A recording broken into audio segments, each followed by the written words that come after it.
On November 1st, 1890, the state of Mississippi adopted a new state constitution with a poll tax and arbitrary literacy test for voting and a section designed to disenfranchise African American men who received the right to vote from the 15th Amendment of 1870. And to a lesser extent, some poor white people would be excluded if the literacy test was applied to them as well.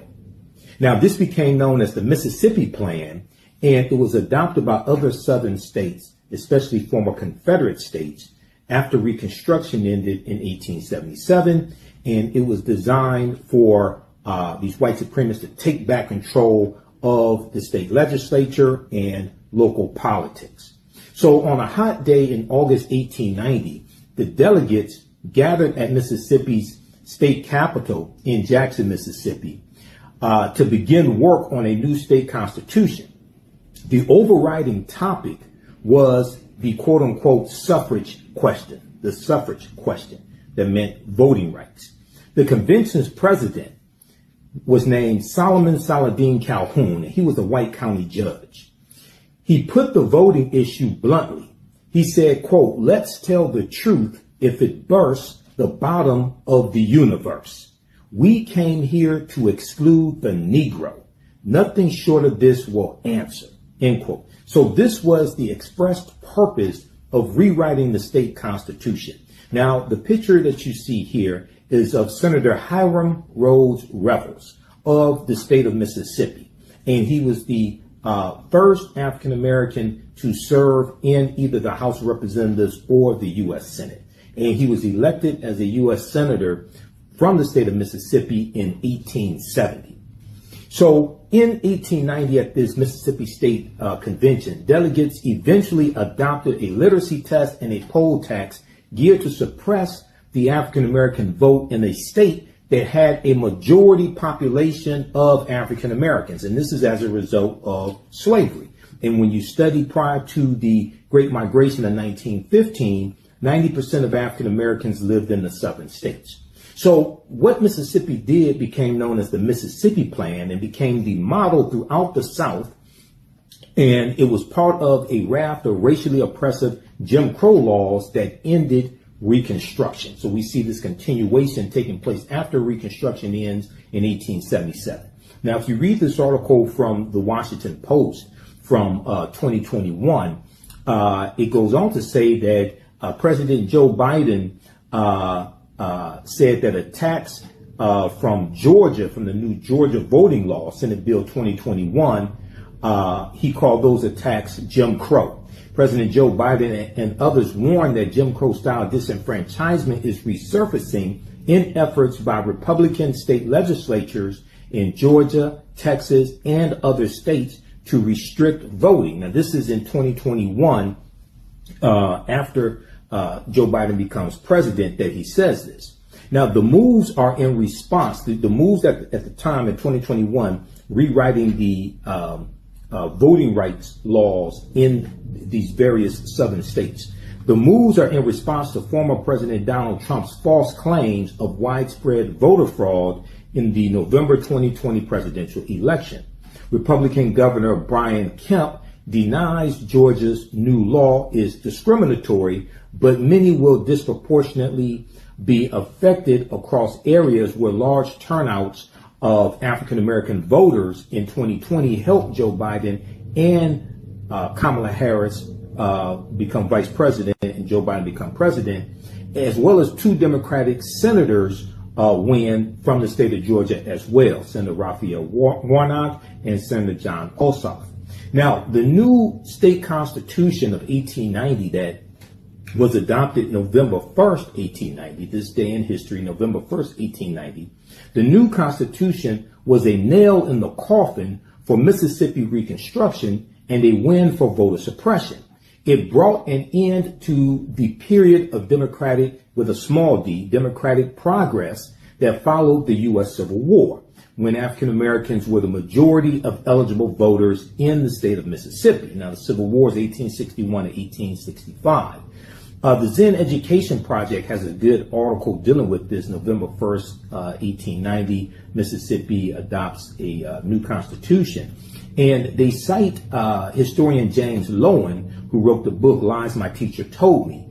And in a piece entitled 5 Myths About Reconstruction, historian James Loewen explains that Mississippi set a precedent for the rest of the South. This was particularly true after the unanimous Supreme Court vote on April 25th, 1898, upholding Mississippi's claim that their state constitution was not discriminatory in the U.S. Supreme Court case of Williams versus Mississippi. Quote, every Southern state instituted literacy tests and poll taxes to effectively remove African Americans from the citizenship they were supposed to have been guaranteed by the 14th Amendment to the U.S. Constitution, historian James Loewen said. Now, this can be seen in the state constitutions with similar voter suppression statutes adopted by South Carolina in 1895, Louisiana in 1898, North Carolina in the year 1900, Alabama in 1901, Virginia in 1901, Georgia in 1908, and the state of Oklahoma in 1910, where the Black Wall Street was and the Tulsa Race Massacre took place in 1921. So felony disenfranchisement has a long and often racist history. And this means that if you are convicted of a felony, you lose your right to vote, in some cases for life.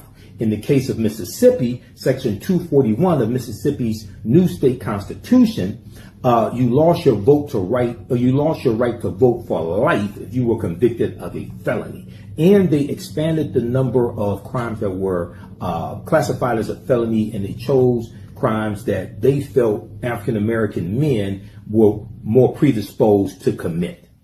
So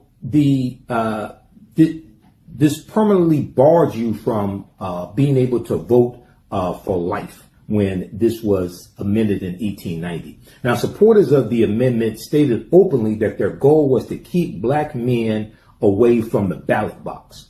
Now, in 2023, the U.S. Supreme Court rejected an earlier challenge to this provision in the Mississippi State Constitution. A group of African American state residents who have permanently lost their right to vote after being convicted of felonies listed in the provision argued that the 1890 amendment's intent to discriminate against black people, coupled with the provision's continued emphasis today on crimes that disproportionately disenfranchise African Americans in Mississippi, violated the 14th Amendment's guarantee of equal protection. That's Section 1 of the 14th Amendment of 1868, which was largely passed for African Americans and to give citizenship to African Americans. These plaintiffs argued that this statute prohibits the government from treating people differently without a good reason.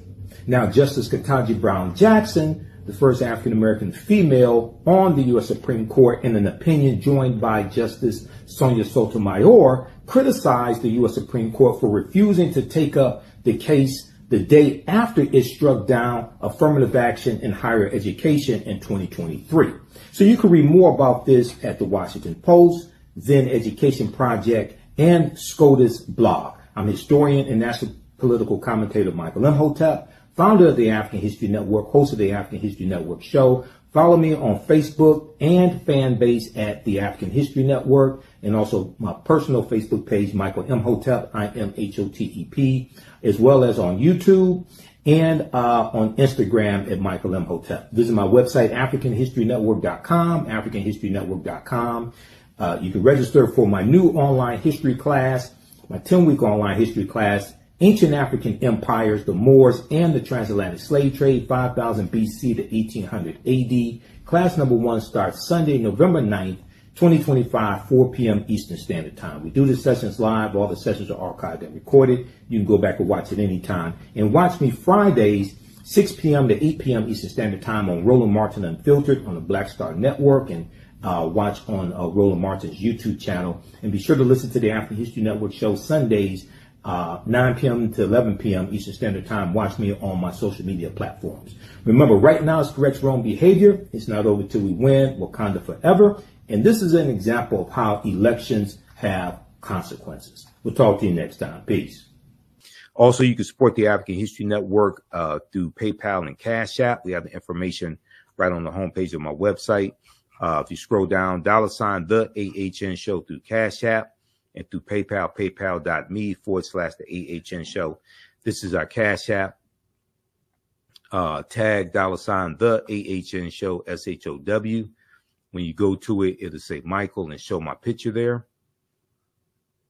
Okay, these are some fake African History Network Cash App accounts that have been stealing money from us. And I put our tag right here. Here's our link to our Cash App, QR code. Okay, so you can support us there if you want to donate support us $5, $10, $15, $25, $50, $100, whatever it is. It definitely helps us keep doing the research, stay on the air, pay some of the bills, and broadcast the Sunday night show also. And here's our link for PayPal, paypal.me/the AHN show. Okay. All right. So look, we have to get out of here. Remember, at the African History Network, we focus on educating, empowering, and inspiring people of African descent throughout the diaspora and around the world, because right now it's correct wrong behavior. It's not over till we win. Wakanda forever. We'll talk to you next time.